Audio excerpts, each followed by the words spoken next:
We will get all into what happened in Death Valley on Saturday. Noah is here. We got our crew. Lloyd is here. Christian is here. As we get into this Monday morning. Welcome in on this Monday morning. What a time in Tiger Stadium on Saturday night. I think we had billed Tiger Stadium all week as such a home field advantage, and you saw it early. The second play of the game, Ole Miss jumps as they move on the offensive line, and you could tell they were discombobulated. They couldn't hear. They couldn't communicate.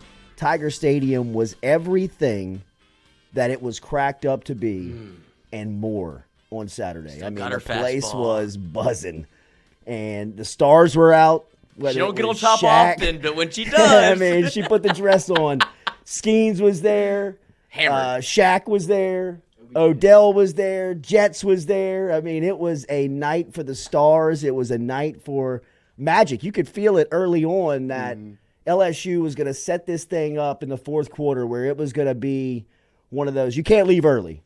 Like, if you're going to leave this one early, you might as well turn your tickets in, as that was a phenomenal college football game to watch up close. Lucky enough to be there. Shout out to my guy, Norby Schaber, who was kind enough to extend the ticket in the offseason and was able to sit with him in section 102 on row 12, boys.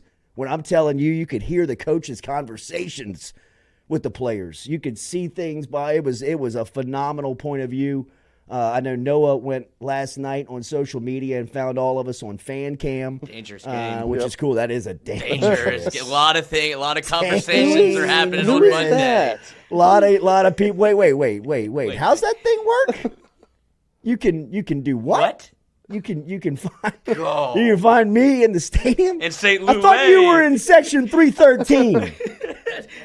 I was walking the corridors. I wasn't nervous. That was a big game. That's my cousin. Right. Never met her. Right. I mean, well, look, what do you want for Tigers win? I'm talking about the guy. Tigers win. Let's start on the field. How about our boy Whit Weeks? What did it take? How did it take Whit Weeks so long to get on the field, man? I mean, even Braden Swinson after the game still sending shots at Matt House. Yep. I mean, still sending shots to Matt House. You think that guy got underneath the skin of some of these people last season, some of these players last season? Braden Swinson and Whit Weeks were two of the most prime examples on last year's team that you were curious, where the hell are they? How are they not playing? I mean, really. You take a step back from LSU's defense after week 6 of this season, and they got 2 pros on defense, in my opinion, and it's 4 and 40. Whit Weeks is playing at a level at the linebacking spot that we've seen Devin White do it. We've seen some people come through here and play the level. Kevin Minner played this style of linebacker where he was just a tackling machine. If he got his hands on you, of the 18 tackles Weeks had on Saturday night, 10 of them were solo. I mean, that is a stand. He better be the SEC Defensive Player of the Week. I mean, I saw highlights. I didn't dial into a lot of games, but I can't believe that there was a better defender in the league than what Weeks did on Saturday night. 18 tackles. 10 solo. He was everywhere. It felt like 40. It felt like 60. I mean, it felt like every single play he was there. Oh. And Swinson. Braden everywhere. Swinson. I mean, just the performance of the defense overall, right? I mean, Swinson and Weeks stand out, but 6 sacks, 9 TFLs. I mean, Jackson Dart was confused. You were playing with a team that, look, I was guilty of it. I didn't talk up that defensive line, that defensive group a lot last week. I thought that was going to be the handicap of LSU in this game, really, and it turned out to be the strong suit. What Blake Baker has done to that game in 1 year and 365 days, the image of that game, how different it looks. Don't ever think that coaching doesn't matter. Don't ever believe that a coach is not worth it to go pay and go get and bring him in, because if you ever need an example, look at the Ole Miss game last season compared to a year later and what the defense did to Kiffin, Charlie Weiss Jr., Jackson Dart, and that offensive staff for Ole Miss. They were looking at a maze for a lot of the night. They missed some plays. Trey Harris dropped one right in his gut on the fourth play of the game that looked like it was going to be a home run for the Louisiana native, but he dropped it. And after that, he made 2 more plays and then didn't play in the second half. But, another part of those seats that are so phenomenal is that you've got a straight line view of the opposing sideline. And I was so surprised to see, and I texted my buddy Matt Bowers after this and really during the game, how unengaged Lane Kiffin is in the offensive sets of Ole Miss. I mean, in my opinion, that is the strong suit of what he does, right? When you hire Lane Kiffin, to me, you hire an offensive mind and maybe at the time, if not the best play caller in the country in all levels of football, he's in the discussion of it. And he stands 15 yards away from the ball while things are being called in, while things are being shot in, and it doesn't look like he has any input. I mean, I understand trusting your staff, like Weiss Jr., who's a young play caller with a really nice proven record for his age. But I mean, buddy, you're Lane Kiffin. This is a big game. Look around. You got to have it. I thought that Brian Kelly and LSU staff coached the pants off of Ole Miss. Really and truly. I thought they out-coached Ole Miss and that staff and turned them inside out. I mean, it wasn't even close when you looked at the coaching comparison in that game. So credit to Kelly, Blake Baker, the defensive staff, what they put together. The in-game adjustments that they made turned out to be, in my opinion, the formula of how LSU won the game. I mean, once they just put their ears back and said, we're going to get Jackson Dart. We haven't said a lot of good things about Major Burns on the field a lot here. It hadn't been there. Major Burns played the game of his life Saturday night. Credit to Burns. He was everywhere. He was getting to Dart. He was making plays. He was making plays. Yeah, I mean, the one play he gave up was that Trey Harris touchdown. That was just an outstanding catch. From my angle, I didn't even know if he caught it. There's no way he caught that. But he did. It was still great coverage. Just an athlete being an athlete. Major had eight total tackles, 4 solo, 1.5 sacks, 2.5 TFLs, a QB hit, and a forced fumble. They were living in the backfield all night. Yep. They were. That changed. That's what changed the game. And they're tackling. Mm-hmm. I mean, if I was to say, Jordy, what's the difference of the last year to this year? It's the tackling. I mean, Weeks is the example, 18 tackles, Swinson 4. I mean, you got a lot of Major Burn, but I mean, they got people to the ground on Saturday night. And it's like, that's what they're doing. Yeah, but I mean, it's a lost art in football, man. I mean. Watch the Saints. Yeah. I was on an 8th grade game yesterday. 46-40 was the final. Nearly 90 points on an 8th grade field. You know why? Both teams just don't want to tackle. They just can't tackle. I mean, that's what I told them. Whoever tackles first is going to win. And I mean, we were telling them that in the fourth quarter. And that's just got to start at some point. That's what football is. That's what football is. I mean, it's just the more physical teams now have a huge advantage. They have a tremendous advantage in football games of just – that's what Oregon did to Ohio State. I mean, that's what Florida did to Tennessee. That's what Mississippi State did to Georgia. That's what South Carolina did to Alabama. That's what Kirby Smart did to everybody. Mississippi State's quarterback. Yeah, right. He's got an issue, an apology about that today. Has to. We'll get to that. But from the LSU side, defensively, game ball, performance of the night, Swinson, Weeks stand out, but the entire crew, Major Burns and company, I thought deserve a ton of credit for what happened on Saturday. The defensive backfield, look, you saw it early. Weiss Jr., Kiffin, they said, go after the safety. Whether they put Jordan Gilbert in there, whether they put Deshaun Spears in there, whoever they put in there, they were going at the safety early on. LSU made the adjustments and said, hey, they don't think they can, LSU from LSU standpoint, you probably can't guard him. Let's just blitz him. And they brought that safety up, and I mean, Dart, he's got to be hurting today. Cool.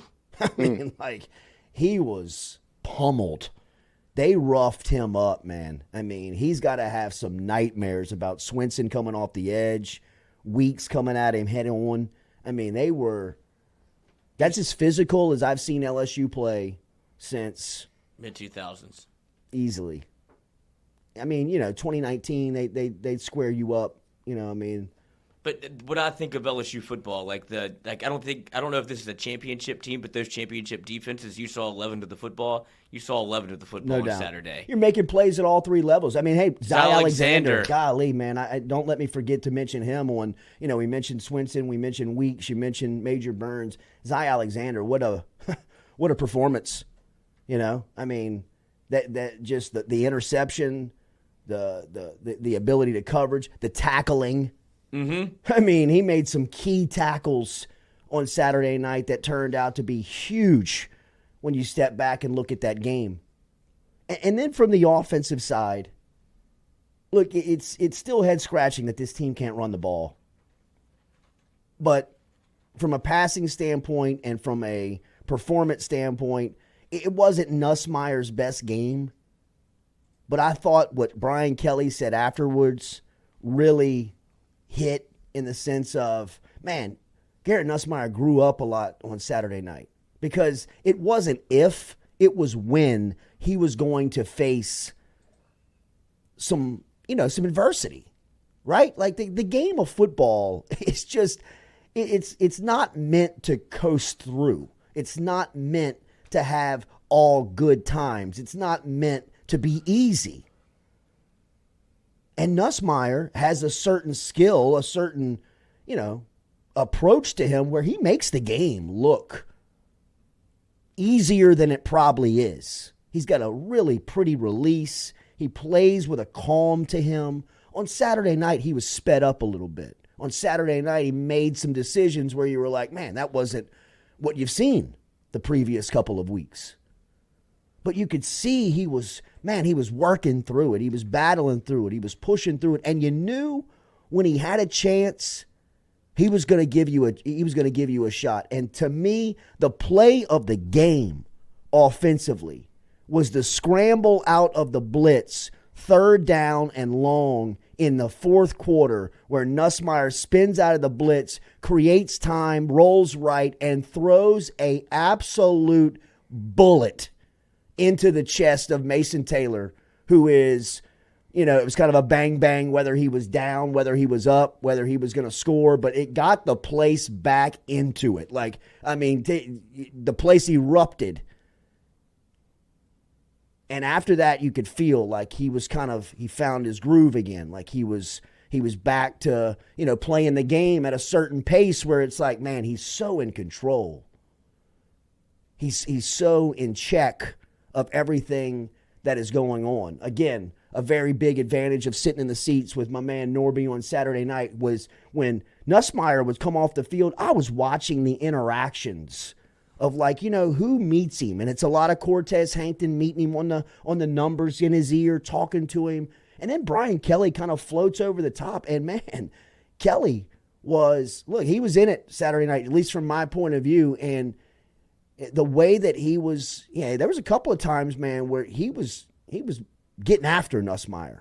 He was grabbing him by the arm, turn around, look at me, tell me what you're seeing, talk to me, what's going on, where you could tell Nussmeier wanted to go get on the headphones, talk to Sloan, have Hankton in his ear. It was a moment, it was a game where Nussmeier, to me, he took those steps that you want to see your veteran quarterback make when you know that there's going to be a game or two that it's going to be wobbly. He's going to have to fight off the ropes a little bit.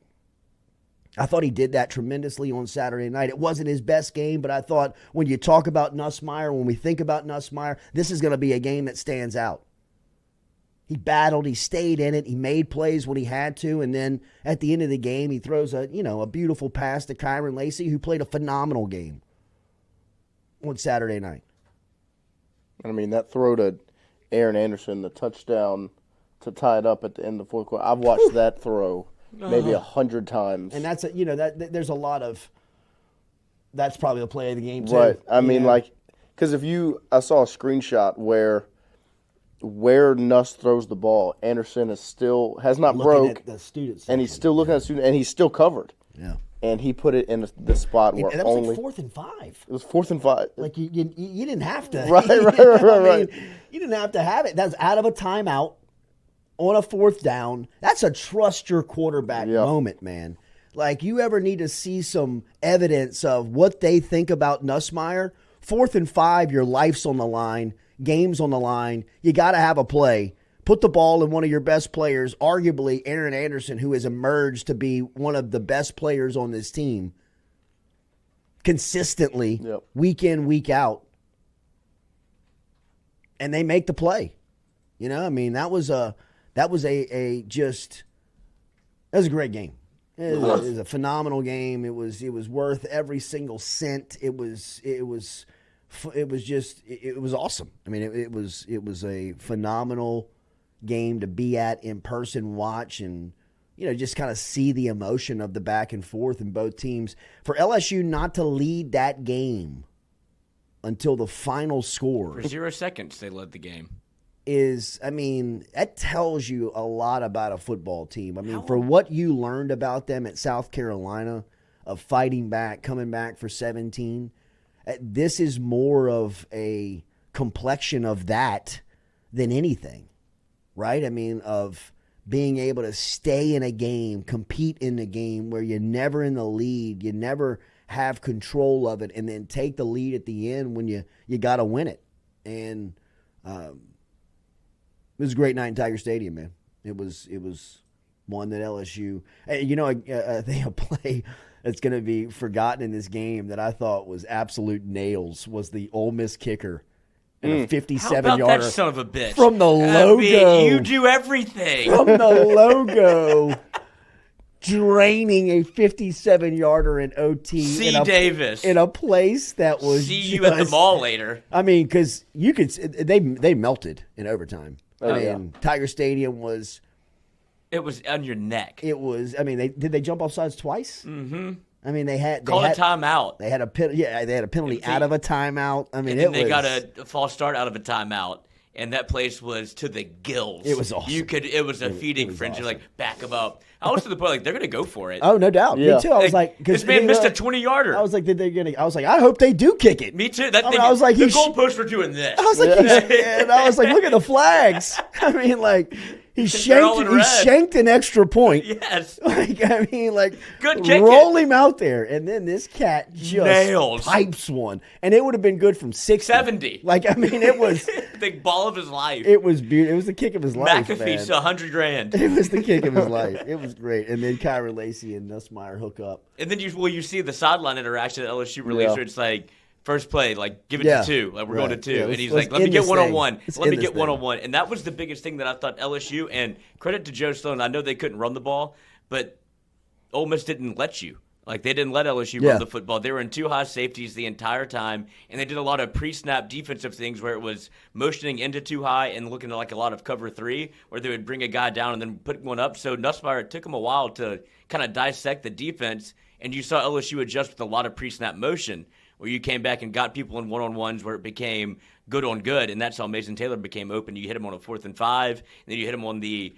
what would have been a touchdown if it wasn't reviewed, and it felt like he was down. But still, you saw Mason Taylor come alive early, and Garrett Nussmeier, for I guess you would say not his best game, 57% completion percentage when he's a 75% guy this year.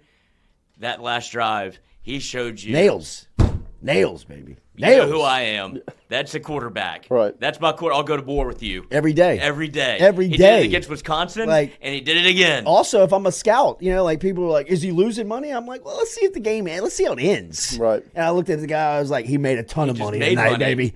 He made a ton of cash tonight. I mean, if you're watching that game, hell yeah, man. That was a great game for Nussmeier, I thought. If you were watching that game and he is your quarterback, you're pulling for him, you feel great. It's just another performance of where you had to have it. He's done it every time. You got it. I mean, he made He made plays. Yeah, could he have run more? Could he have made some better decisions? Could he have made – yeah, sure. Absolutely. I mean, there's things that he could have done better. Hey, guess what I got? You know what I mean? But final score, move on, right? I got a lot more data that says the quarterback is going to play better than he did on Saturday night consistently than that performance. But if that's what I get on what's considered a off night, let's roll. You know what I mean? Like that's the guy. I thought that was I thought it was fantastic, man.